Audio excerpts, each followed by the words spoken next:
guys? Mike G with MDG Collections on hand.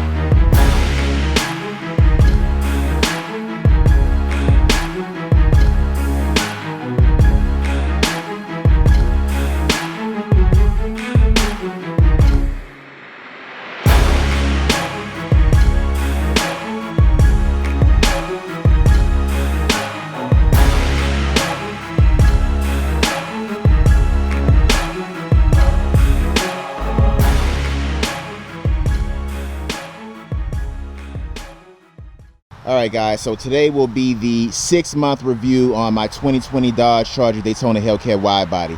So I took delivery of this car on January 23rd, 2020. So about 6 months ago. Today is July 16th or the 17th, I can't really remember, but this video will probably air on July 23rd for you guys, so it can be the exact 6 months since I actually took delivery of the car. So what I want to say first about the car is I'm literally almost at 2,000 miles. So here in New York City, as you guys know where I live, I have a very short commute, but needless to say, the car really doesn't get too much mileage on it. It's really hard in New York when you live in the city to get a lot of miles put in your car unless you live out east or upstate. So it takes a minute before you can really put some miles on these cars. But so far the car has been fully broken in. We're past the 1,500 miles and I'm getting close to that 2,000 mile mark. No rattles, no shakiness or anything like that. Everything still sounds secure. Everything still sounds put together and well built. These cars are extremely well built. You know, Dodge did an incredible job building this car, and these cars are built almost like tanks. So the suspension is one of my favorite features. The adaptive adjustable suspension that this car has, you can put it in 3 different modes. It definitely does feel like 3 different cars when you put it in 3 different modes. It is not a gimmick where you hear it has 3 different modes on the suspension when they all feel the same.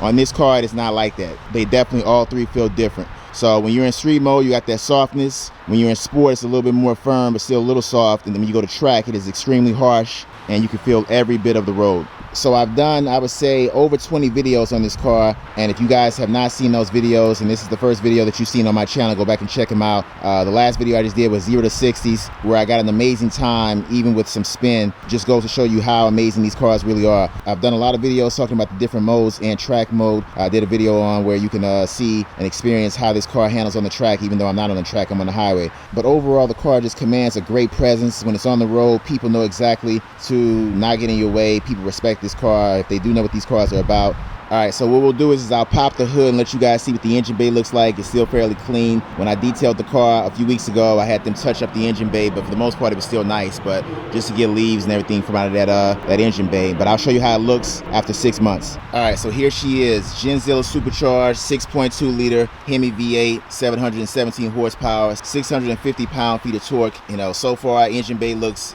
just as new as it did when I first got the car. Alright, so as far as the seats, everything has held up real nice over the 6 months. You know, I had my Daytona 392 for over 3 years, or right at 3 years, with this same interior, with this suede Alcantara and the Daytona stitching right here. Of course, on that car it was gold. You know, the seats are very comfortable. They have held up. No cracking on the leather, other than just the normal slight use of, you know, sitting in the seat. But other than that, the seats have held up real well. The leather in this car seems to be a lot better than that last material, even though I kind of like that. This seems to hold up more, and you know, you don't have those issues with the panels. Well, at least not now. Let's see what happens over some time, but I'll show you one of the panels right here up close. This is what they went to now instead of that basketball like material that they were using before. But so far everything's holding up well. I'll show you guys the back seat real fast. So back seats look extremely nice after the 6 months. Everything is still firm, and let me tell you something, these seats are extremely comfortable. This is one of my all-time favorite sedans of all times as far as comfort with these seats. So I may be taking this car on a long trip. I may be taking it down south to Texas in September, but let's just see what happens with the flights, with this COVID thing going on. I'll let you guys know if I do that. It will be a video. I drove my car from New York to Texas, so guys, let me know if you want to see that. So the things that I've done to this car so far over 6 months, I've got the car completely wrapped, and I got the top of the car, the hood wrapped in satin black, the roof wrapped in satin black, and I took that decal off the back where it was blue right here, and I made that black and wrapped the spoiler in satin black. And one of my subscribers sent me these clear side markers, and I have the car ceramic coated on top of the PPF. So the car is fully wrapped and fully ceramic coated. So I was thinking that I wanted that adaptive cruise control, and now I know with a Hellcat, I do not want that. This car accelerates so fast and you close in on people so fast, the last thing I want to do is have that computer automatically braking me. So now I know why they don't put that on the Hellcat. It's not just for the weight or for the airflow, but it would be extremely dangerous if they put that adaptive cruise control at the bottom of the car like how they had on my Daytona 392. When you're accelerating on somebody real fast on this car and you're closing in on somebody, that's the last thing you want to do is have that system brake you. It would be a very, very aggressive brake. All right, so let's just go ahead and start her up so I can straighten this wheel back out.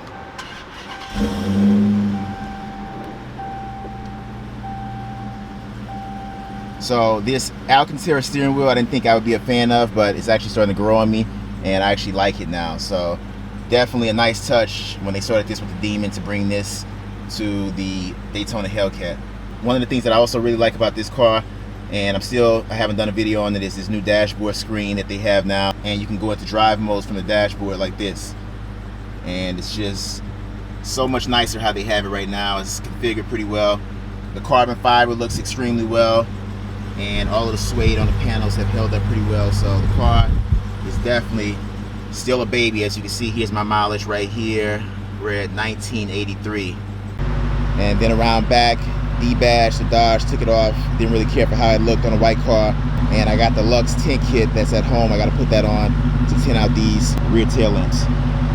And lastly, guys, I would just tell you this. These cars are serious, all right? They are very dangerous when it comes to that acceleration if you do not know what you're doing. So after the 6 months, all I can say is this car has impressed me like no other car has. And the performance is just off the charts, all right? And you can't go wrong with one of these Hellcats. So for the next 6 months, I'll keep my eyes on this car and make sure everything that I didn't tell you maybe today, I'll tell you in the next 6 months, things that I forgot about. But these cars are special, I'm telling you right now. And with the announcement of the 2021 Red Eye, I've already decided what I'm going to do is I'm going to take off that intake from the Red Eye and probably the drivetrain from the Red Eye and put it on my Daytona Hellcat.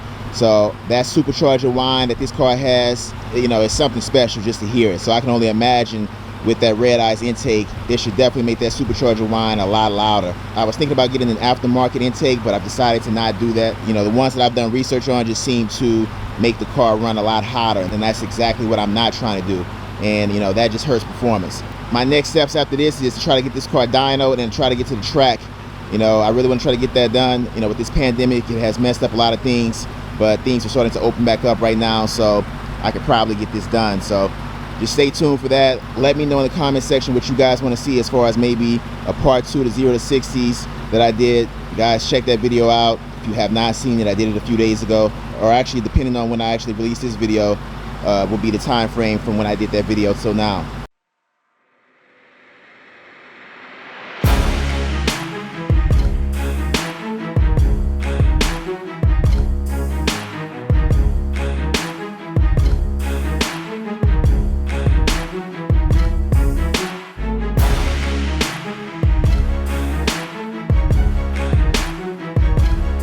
Alright guys, so that is going to do it for this upload.